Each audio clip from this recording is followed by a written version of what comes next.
planted white pine regeneration that has never been thinned, and it is time to thin it. We're going to experiment for the first time with chainsaw manual felling and cable skidding.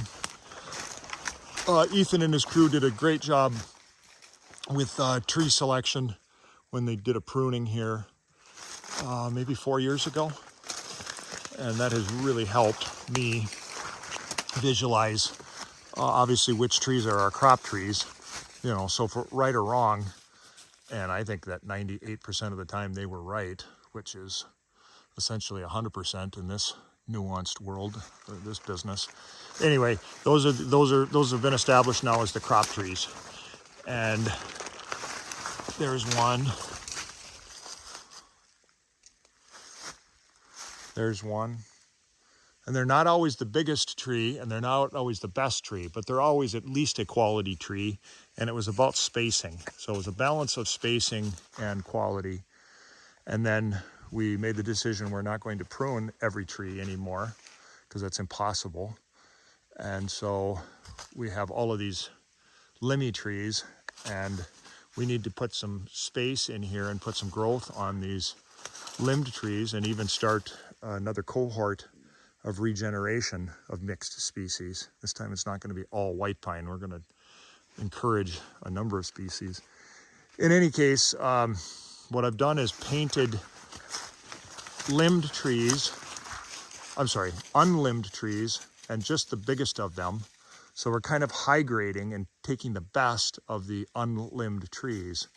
But just like in the aspen thinnings that we're doing now, as we're restoring aspen to mixed species, we are basically treating these unlimbed, limby white pines as a crop that are not going to be carried to long rotation anyway. So we don't want to take them all at once, because I don't want to open the stand that much. I want to do it in tranches.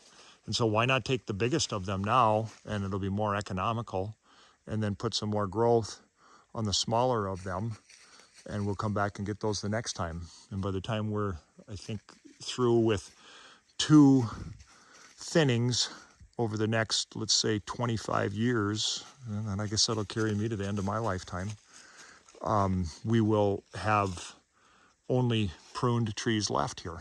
And some of those will be 500-year trees, and some of those will be 100-year trees, and some of them will be 300-year trees, or something like that, with variable spacing and all kinds of wonderful other things growing with it.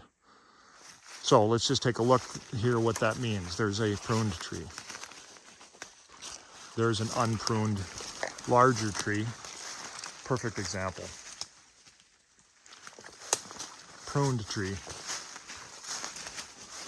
Unpruned larger tree. And there's definitely some mortality in here already, some natural selection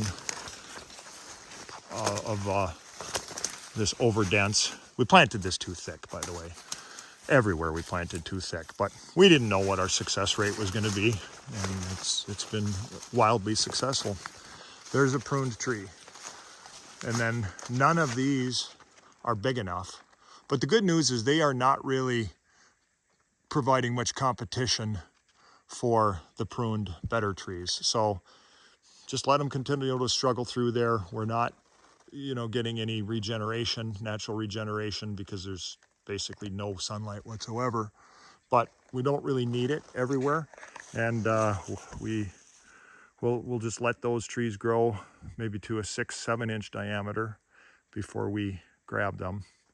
Right now they're more like a 5-inch diameter, and we can make 5-inch lumber out of 5-inch diameter, but I'd rather make 7 and 6-inch diameter lumber out of 7 and 6-inch diameter.